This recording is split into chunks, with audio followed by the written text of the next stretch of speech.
Ada satu yang bisa mengguncang langit, yaitu doa orang benar.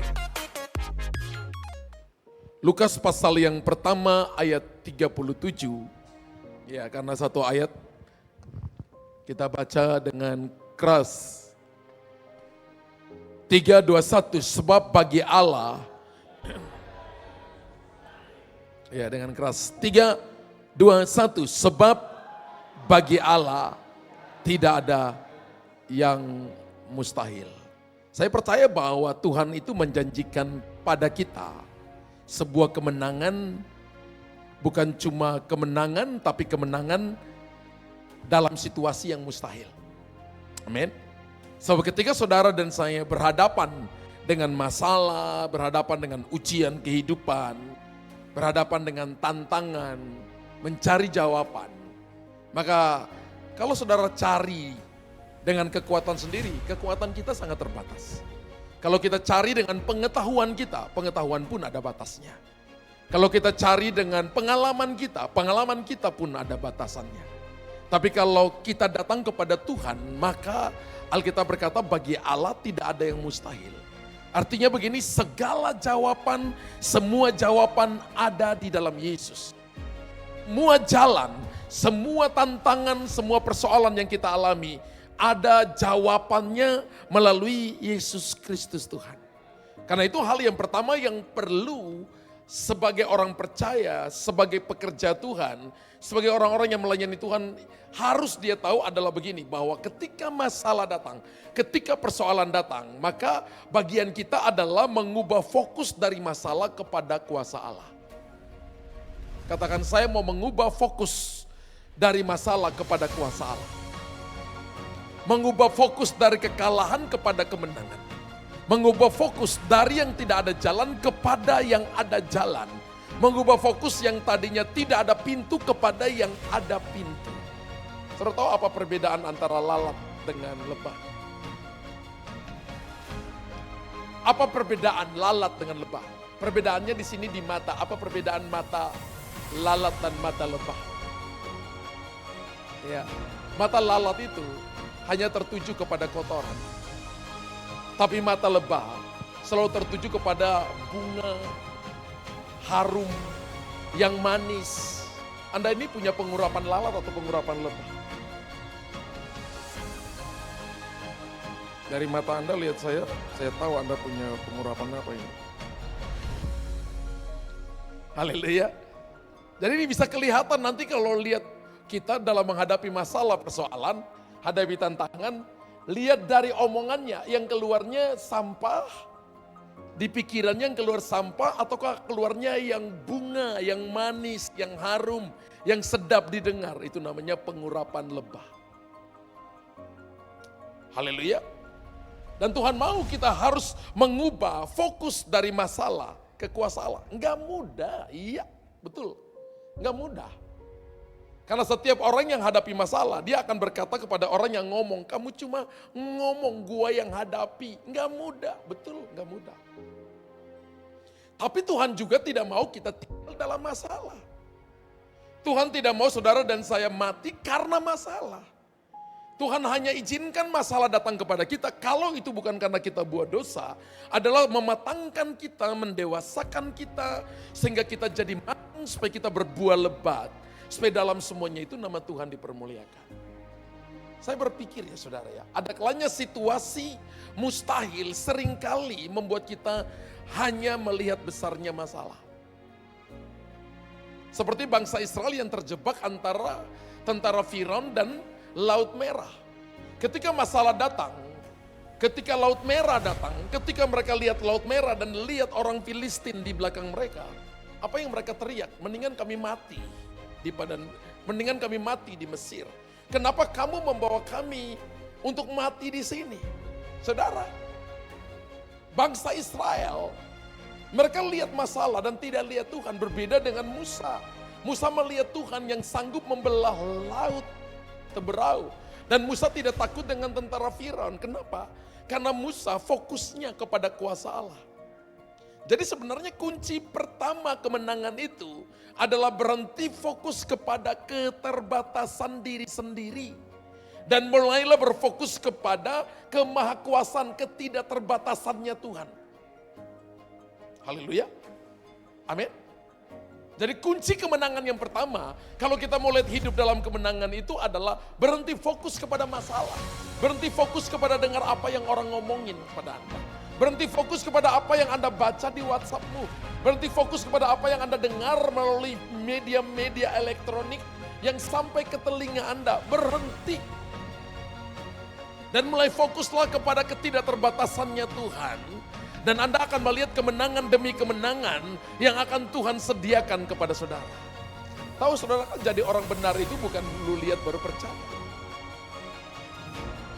Jadi orang benar itu adalah tidak lihat namun percaya. Dan tidak semua orang bilang mana buktinya. Saudara dan saya tidak hidup untuk memberikan bukti kepada orang yang tidak percaya kepada Tuhan. Saudara dan saya hidup untuk membuktikan bukti bahwa Tuhan itu ada dan nyata, lebih nyata dari apa yang bisa kita lihat dengan mata. Yeremia pasal 32 ayat yang ke-17 berkata begini.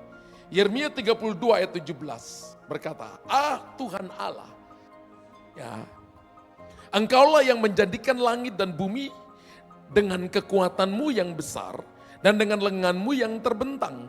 Tidak ada apa-apa yang mustahil untukmu. Wow. Langit, bumi, laut segala isinya diciptakan oleh kekuatan lengan Tuhan yang terbentang. Dan Alkitab berkata bahwa tiada suatu apapun yang mustahil untukmu.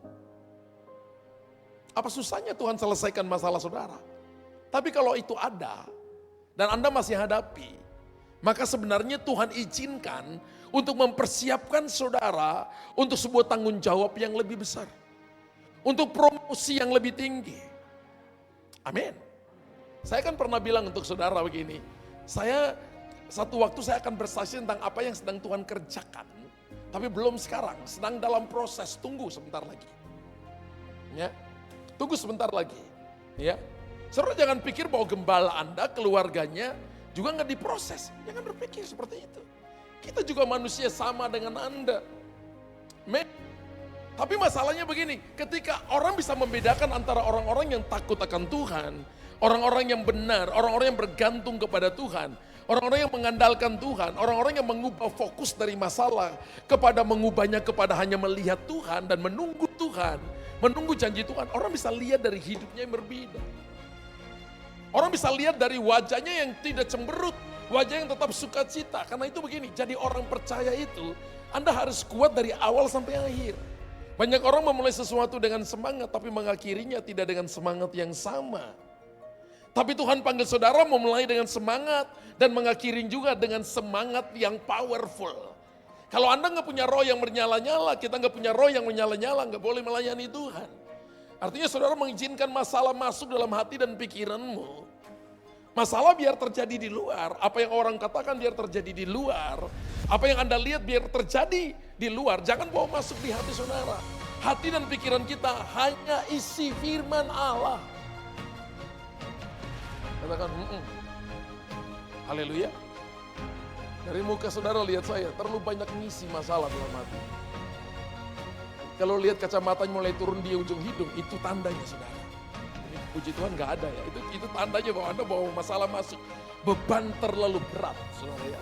Apalagi kalau kacamata sudah turun di bawah hidung, itu stres tingkat tinggi. Ya. Itu stres, saya belum pernah lihat. Kalau nanti ada lihat seperti itu, maka orang itu stres. Ya, begini saudara, dari ayat ini kita mengerti begini, saat manusia berkata tidak mungkin, dari sisi Tuhan berkata, aku sanggup. Saat manusia berkata tidak bisa, dari sisi Tuhan berkata, I will, saya bisa. Ketika manusia berkata tidak mungkin, Tuhan berkata mungkin. Ingat loh, bahasa Bapa kita di sorga berbeda dengan bahasa di dunia. Kalau saudara baca kitab Yohanes, kalau nggak salah Yohanes pasal 8, Tuhan berkata begini, mengapa karena kamu tidak mengerti bahasaku? Saudara, banyak orang Kristen tidak mengerti bahasa Tuhan ketika mereka menjalani kehidupan ini. Ada begitu banyak bahasa Tuhan, kita sedang bicara tentang bagaimana mendengarkan suara Tuhan. Dan banyak orang tidak mengerti bahasa Tuhan. Haleluya. Apa itu bahasa Tuhan? Bahasa Tuhan bisa datang melalui firman Tuhan. Ada kalanya Tuhan izinkan didikan, ada kalanya Tuhan izinkan disiplin, izinkan datang masalah, datang persoalan. Menjadi bahasa Tuhan untuk mendidik kita, untuk mempersiapkan kita menjadi pangeran dan putri-putrinya Tuhan. Apa bedanya pangeran, apa bedanya putri dengan gembel? Gembel itu tidak dididik. Putri dididik, cara berpakaian, cara berjalan, cara bicara, cara berdiri, saudara. Saya suka baca tentang putri-putri kerajaan, cara mereka mendidik, cara mereka duduk, cara mereka berdiri, tangannya harus bagaimana. Lihat gembel, sembarangan. Itu tidak terdidik, saudara. Tapi saudara dan saya adalah putra dan putri kerajaan Allah, pangeran dan putri-putri kerajaan Allah. Dan Tuhan didik saudara. Karena itu kita nggak fokus kepada masalah. Didikan itu adalah cara saudara dan saya melihat bahwa apa yang Tuhan kerjakan menjadikan kita lebih baik dari kemarin. Kemarin saya dikirim sebuah video singkat, bapaknya umur 101 tahun. Kemudian diwawancara, Pak, bisa kasih beberapa kalimat sebagai tips bagaimana panjang umur. Dan dia berkata begini, kemarin itu sudah jadi sejarah. Esok itu adalah rahasia. Dan hari ini adalah anugerah. Jadi kalau Anda hidup, hiduplah untuk hari ini. Dan pikir besok, nanti stres. Dari muka Anda lihat saya stres semua. Ya. Alkitab katakan kesusahan sehari cukup untuk sehari. Anda pikir nanti besok bagaimana? Bukan cuma besok, minggu depan bagaimana? Bukan cuma minggu depan, bulan depan bagaimana? Bukan cuma bulan depan, tahun depan bagaimana? Ada yang pikir 10 tahun depan lagi. Memang Anda tuh Tuhan. Biarkan Yesus jadi Tuhan dan Anda jadi manusia. Kemarin itu sejarah, hari ini adalah anugerah, besok rahasia. Ketika Anda bangun ke pagi, Anda datang cari Tuhan, Anda katakan hari ini aku berjalan penuh rahasia, tapi yang pegang rahasia, aku sedang ikuti yaitu Tuhan. Maka perjalananku hari ini, setapak demi setapak akan menghasilkan mujizat yang akan dilihat oleh banyak orang, nama Tuhan dipermuliakan. Amin. Kita boleh buat rancangan, kita boleh buat rencana, kita boleh buat program, tapi kita harus mengikuti arah dan guidance daripada Tuhan. Haleluya. Amin. Mengubah fokus dari masalah kepada kuasa Allah, itu butuh yang namanya sebuah keputusan. Sehingga kita nggak tinggal di dalam stres yang berkelanjutan. Tapi kita tinggal dalam damai sejahtera Tuhan yang Tuhan berikan kepada kita setiap waktu. Yang kedua itu adalah bagaimana caranya supaya saudara dan saya berkemenangan dalam situasi yang mustahil. Yang kedua itu adalah berjalan dengan iman, bukan dengan penglihatan. Berarti Pak Gembala nggak boleh pakai mata, now. Ya. Berjalan dengan iman artinya berjalan dengan percaya. Situasi mustahil menuntut iman yang radikal, bukan rada nakal. Amin. Situasi yang mustahil menuntut iman yang radikal. Kenapa? Menuntut iman yang radikal. Karena iman yang radikal itu meskipun situasi fisik belum berubah, tapi percaya bahwa Tuhan sanggup mengubah itu. Yang tadinya tidak berubah menjadi bisa berubah.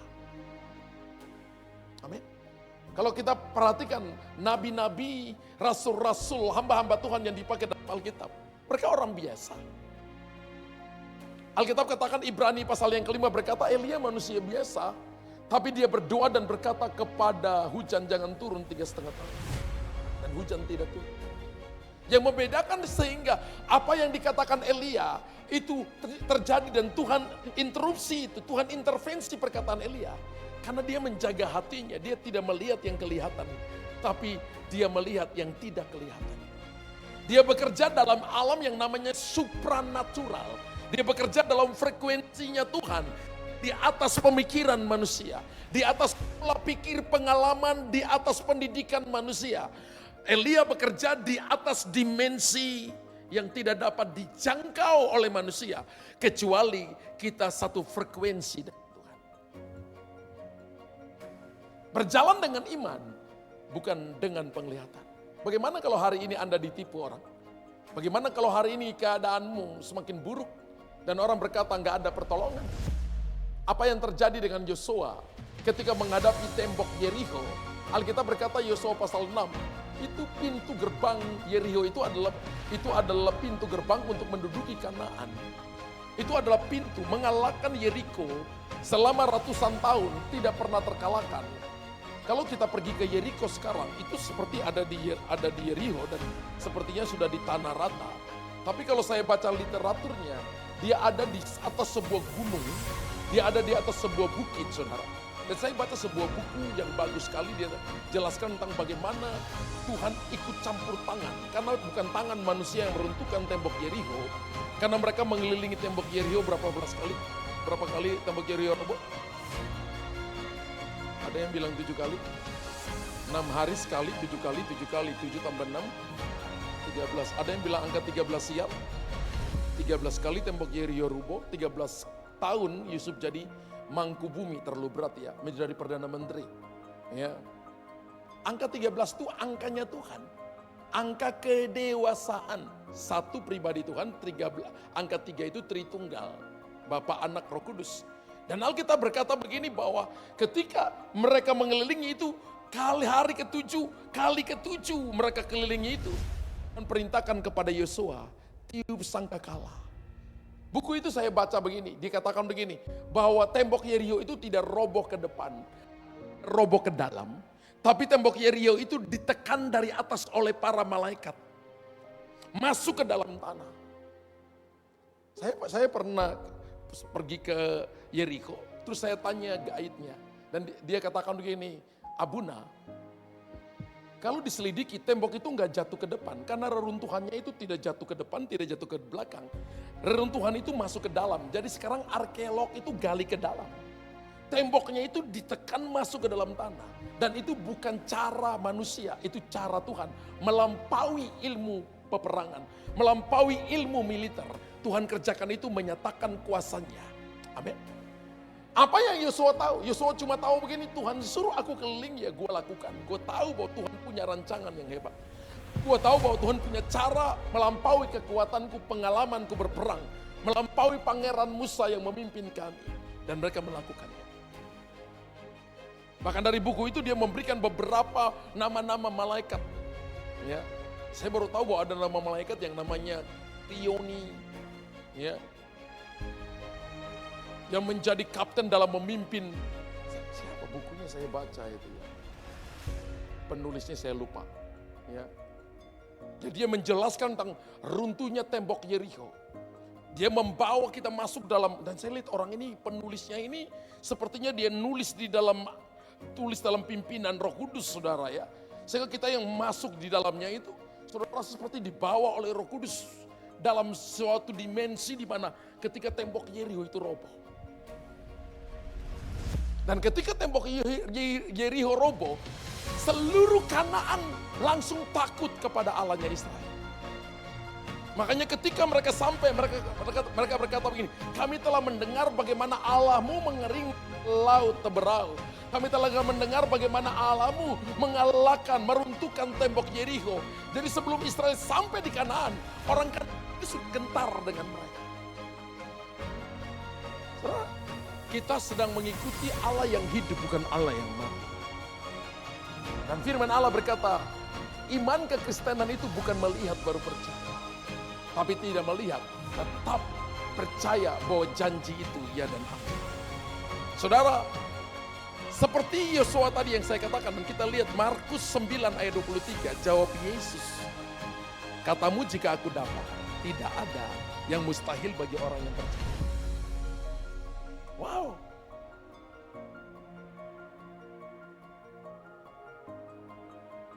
Tuhan tanya kepada yang tanya kepada dia, katanya jika aku dapat, tidak ada yang mustahil. Berapa banyak yang percaya Tuhan sanggup menolong saudara? Memulihkan pekerjaanmu, memulihkan keluargamu, memulihkan anak-anakmu, memulihkan keuanganmu. Sebab tidak ada yang mustahil bagi orang yang percaya. Tadi saya memulai dengan dikatakan Lukas 1:37, sebab bagi Allah yang tidak ada yang mustahil. Tapi dikatakan tidak ada yang mustahil bagi orang yang percaya. Jadi Tuhan memberikan kepada kita delegasi untuk kita melakukan hal-hal yang mustahil, yang orang berkata miracle, mujizat itu.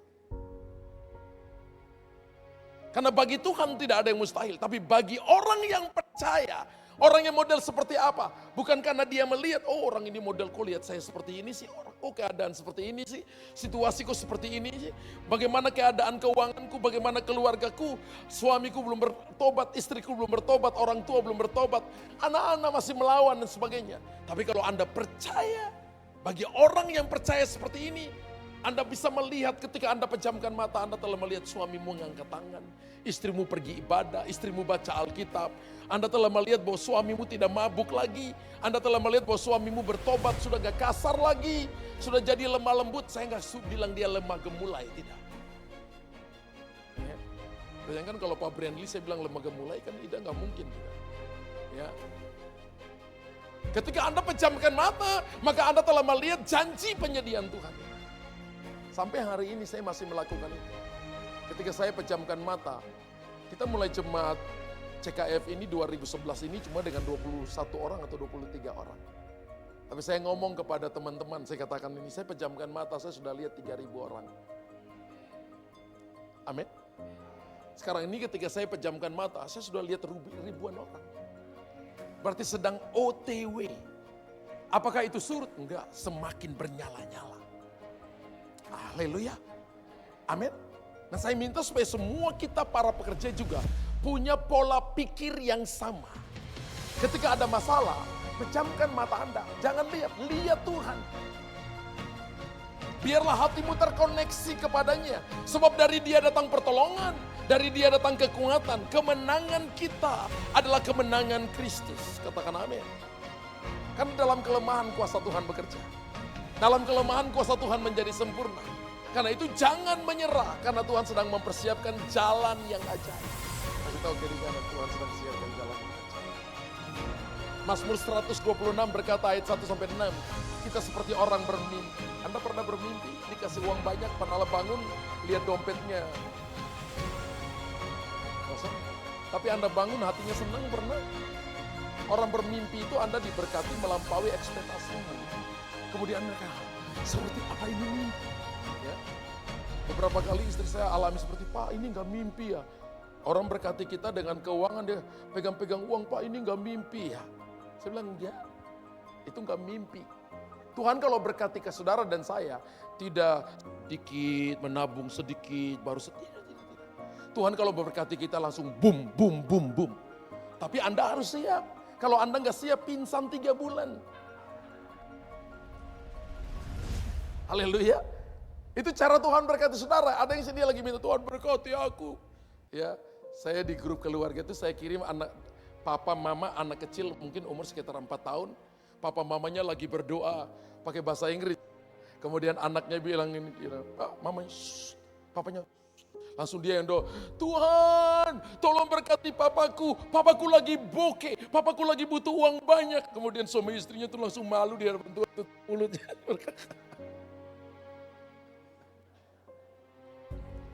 Haleluya. Kalau saudara dan saya tidak siapkan hati kita mulai sekarang melalui masalah, persoalan, poin yang pertama tadi, kita nggak siap untuk jalur tanggung jawab yang besar dan promosi besar. Sama dalam gereja lokal ini, Anda punya jemaat 20 orang di family cell. Kalau Anda nggak ngurus dengan baik, Tuhan nggak kasih 40 orang. Kalau Anda mulai dengan 10 orang dan tidak ngurusin dengan baik, Tuhan nggak kasih Anda 100 orang. Anda mesti lihat bahwa kita akan berlipat ganda. Itu mata iman dan jangan menyerah. Jangan putus asa. Perjalanan iman itu naik turun gunung lewati lembah. Tapi berhadapan dengan Tuhan, Tuhan gak lihat itu tantangan. Tuhan lihat itu batu pijakan. Untuk Anda dibawa ke level-level kemenangan, level-level kemuliaan. Haleluya. Itu yang Tuhan mau saudara. Iman adalah kunci untuk kita membuka pintu mujizat. Tanpa iman, saudara dan saya tidak akan pernah lihat miracle. Kemenangan itu bukan hasil dari usaha manusia.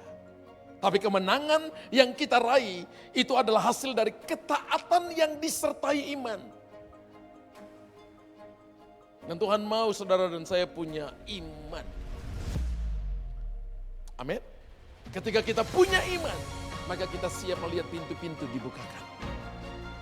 Saya sudah mulai mendengar dalam alam rohani.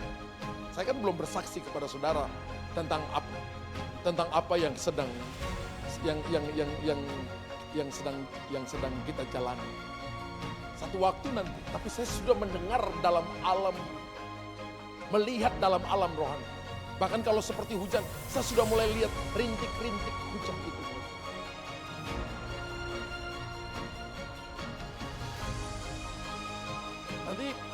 Nanti satu waktu nanti, ya nanti lama-lama kebuka lah satu waktu. Ya, belum. Ya. Kita pergi ke poin berikut. Ya.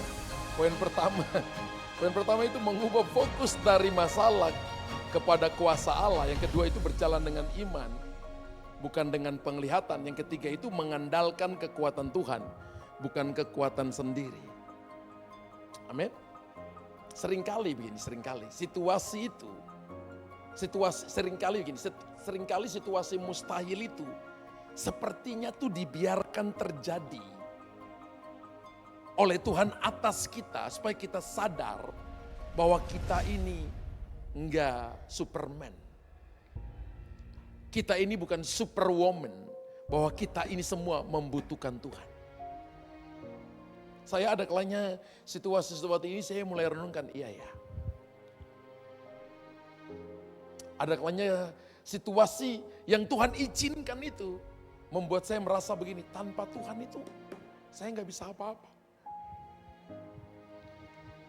Saudara yang mulai merasa, yang mulai khotbah ini mesti hati-hati saudara.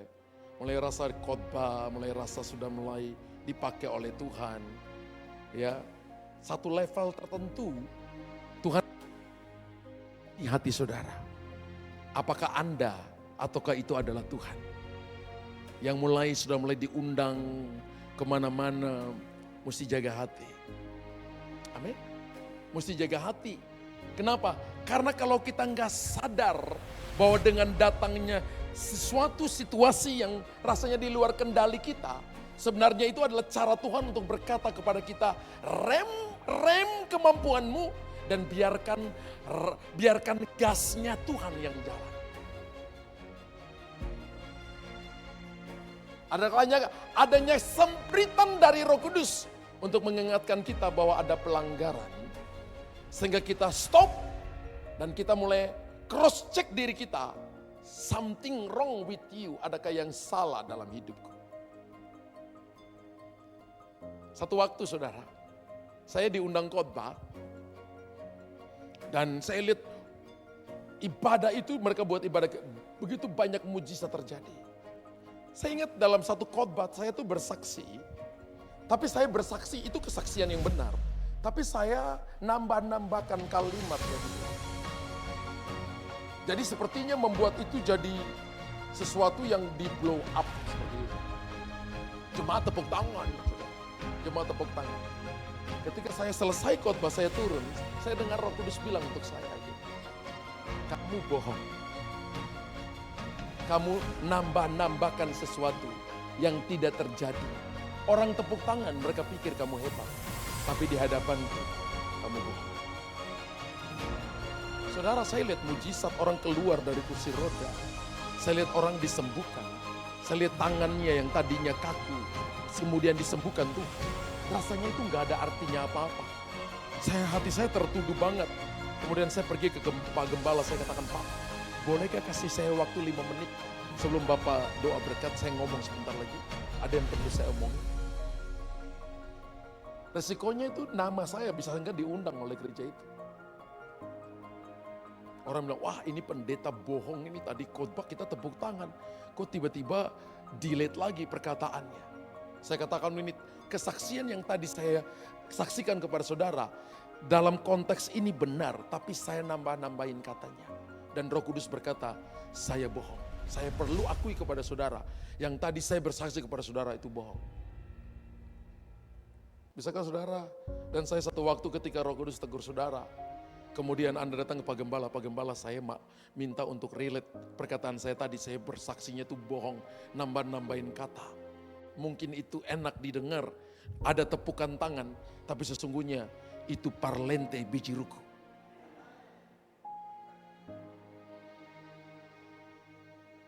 Ya. Saya pernah alami seperti itu. Satu waktu saya doain seorang. Orangnya itu sudah, saudara. Waktu saya doain orang itu, orangnya itu tiba-tiba bangun. Saudara. Keluarganya langsung sujud menyembah. Dan waktu saya datang tuh mereka cuma shalom. Waktu setelah saya doain, ibunya bangkit. Berdiri dari tempat tidurnya. Semua keluarganya nunduk-nunduk. Saya dengar di telinga kanan saya, setan katakan, kamu yang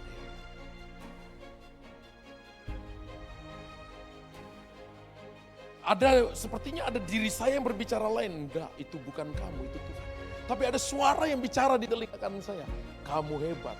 Kamu lihat orang kamu datang tadi tidak ada yang tunduk-tunduk kepada kamu. Saudara lihat, setan itu penipu luar biasa. Dalam satu tingkatan, orang gak bisa bedakan mana Musa dan mana Tuhan. Yang tahu Musa buat salah, cuma Tuhan. Israel minum air, mereka sudah kehausan, hampir mati, saudara. Tuhan berkata kepada Musa, kalau saudara perhatikan begini, katakan kepada bukit batu itu. Ada yang Tuhan katakan pukul bukit batu itu, tapi dikatakan bilangan berkata begini, katakan kepada bukit itu supaya keluar air. Saking marahnya Musa berkata, apakah aku Tuhan? Sehingga harus memberi kamu air, sehingga dia pukul bukit batu, air keluar betul. Israel minum sampai puas. Tapi Tuhan berkata, bagi orang-orang yang dekat dengan aku, kunyatakan kemudian, kamu jangan masuk Kanaan. Kanaan bukan surga. Kanaan adalah tempat janji-janji berkat. Janji-janji yang diperuntukkan kepada Anda. Harusnya Anda dapat, tidak boleh sampai di sana. Kenapa? Kalau orang-orang yang penuh dengan kemuliaan, saudara dan saya di hadapan Tuhan, jaga hati dengan baik-baik. Kalau langsung minta ampun di hadapan Tuhan. Kalau salah dengan seseorang, jangan tunggu. Langsung balik di hadapan Tuhan. Saudara, mengandalkan kekuatan Tuhan dan jangan diri sendiri. Kemenangan sejati terjadi saat kita merendahkan diri dan mengakui bahwa hanya Tuhan yang mampu melepaskan kita. Amin. Ketika saya ngomong, saya ingat yang tadi saya ngomong selesai itu saya diajak makan oleh gembala dan beberapa pekerja. Dan mereka ngomong begini, Pak Luther, wow, enggak, sebenarnya kalau Bapak enggak ngomong juga enggak apa-apa sih, Bapak tinggal pulang doa di rumah, minta ampun di rumah kan. Mereka ngomong dengan saya bilang enggak, kecuali kalau itu sendiri dengan saya. Tapi kalau itu menyangkut sudah sampai ke jemaat, saya harus ngomong ke jemaat. Dan mereka katakan, Pak, kalau orang keras hati, mungkin akan ngomong kembali.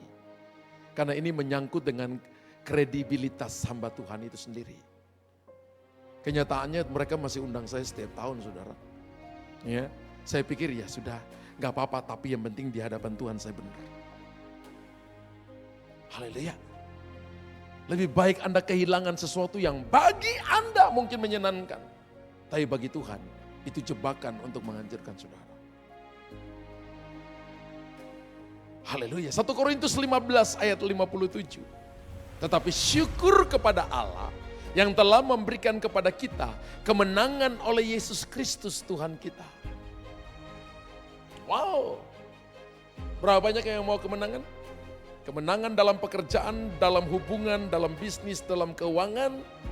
Bagaimana kemenangan akan terjadi? Karena bagi Tuhan itu begini, kemenangan kita itu adalah kemenangan Tuhan. Itu artinya bahwa semua yang ada pada kita itu milik Tuhan. Kalau ada orang yang ambil sesuatu daripada kita, itu milik Tuhan, dia ambil punyanya Tuhan. Kalau orang yang bicarakan saudara dan Anda orang benar, jangan balas, biarkan Tuhan yang bekerja. Kalau saudara dan saya buat salah kepada seseorang, maka Alkitab suruh kita berdamai dengan orang itu sebelum matahari terbenam. Jadi marah itu ada batasannya, marah itu batasannya sampai matahari terbenam. Besoknya, paginya itu sudah jadi dosa. Jangan kamu marah sampai matahari terbenam. Matahari terbenam artinya cari perdamaian, selesaikan. Bukan berarti nggak marah. Kalau orang buat salah marah. Marah di pekerjaannya, perbaiki kelakuan orang itu. Tapi jangan simpan dasar muka pemalas. Jangan simpan bertahun-tahun masih ingat, orang tukang malas itu ya. Ini tukang ingat kesalahan orang. Amen. Itu tipikal mata apa tadi? Lalat. Cuma cari sampah. Ya. Mata lebah itu cari yang harum-harum, bunga, ya, jadi madu, ya, panggilnya honey, ada yang panggil bee. Kemenangan kita adalah kemenangan Kristus. Haleluya. Amin. Dalam kelemahan kita, kuasa Tuhan menjadi sempurna. Ya, saya panggil istri saya Mayang. Tahu Mayang? Bukannya yang untuk mabuk gitu loh, Ibu Dokter. Mayang itu singkatan sebenarnya itu. Ya, mama sayang. Di rumah istri saya, di rumah anak saya panggil istrinya Bi. Jadi adiknya itu sering, jadi akhirnya kita pagi-pagi kalau kita sudah di bawah mau sarapan, Bi. Kakak, iya papa. Jadi saudara perhatikan ini, kemenangan kita adalah kemenangan Kristus. Pemi panggil An apa?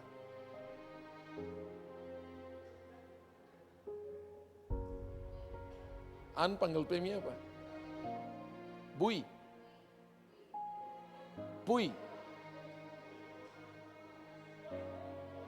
Poe.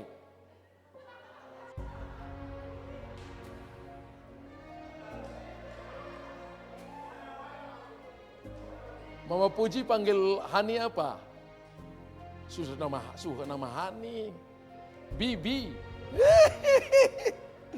Dalam kelemahan kita, kuasa Tuhan menjadi sempurna. Amin. Amin. Penting. Ya, saya itu mulai nikah dengan istri, jarang panggil nama ya. Ya, jarang panggil nama. Ada yang panggil nama sih nggak apa-apa sih, terserah. Ya, panggil nama terserah sih, tapi saya dengan istri jarang panggil nama. Mau panggil nama itu rasanya kasar banget ya. Alasannya satu, ya, seksnya dia belum rasa soalnya. Ya, mengandalkan kekuatan Tuhan bukan kekuatan diri sendiri, itu jangan menyerah karena Tuhan sedang mempersiapkan jalan keluar yang ajaib. Amin. Hidup kekristenan itu bukan hidup yang menyerah, tapi hidup yang berserah. Hidup kekristenan itu adalah hidup yang terus maju dan bukan jadi penonton. Hidup kekristenan itu adalah hidup yang berkemenangan, bukan pecundang. Pecundang itu kalau lihat masalah salahkan orang lain. Dia salahkan hujan, dia salahkan motornya, dia salahkan bajunya, salahkan apa lagi? Dia salahkan Grab, Gojek, dia nggak pernah salahkan dirinya. Jadi dia mengulangi dosa di Taman Eden. Ada bilang, karena perempuan yang kau ciptakan. Perempuan bilang, karena ular yang kau ciptakan. Bayangkan kalau ayatnya ditambahkan, Luther 5 ayat yang ke-12. Ular berkata, karena engkau yang ciptakan aku. Dia salahkan ujung-ujungnya salahkan. Orang yang suka salahkan orang lain tanpa introspeksi diri sendiri, itu artinya menyalahkan Tuhan. Bahwa Tuhan ciptakan aku salah.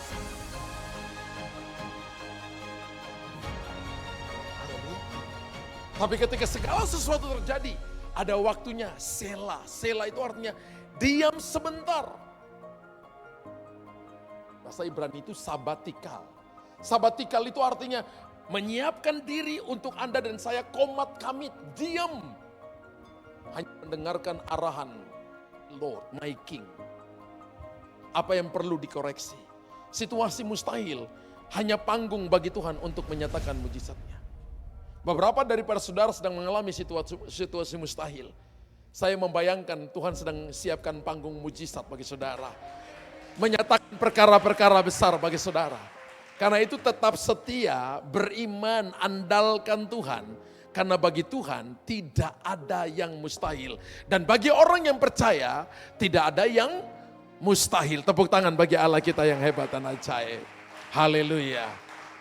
Amin. 3 hal kita belajar bagaimana kemenangan dalam setiap dalam situasi mustahil. Yang pertama, mengubah fokus dari masalah ke kuasa Allah. Yang kedua, berjalan dengan iman, bukan dengan penglihatan. Dan yang ketiga apa?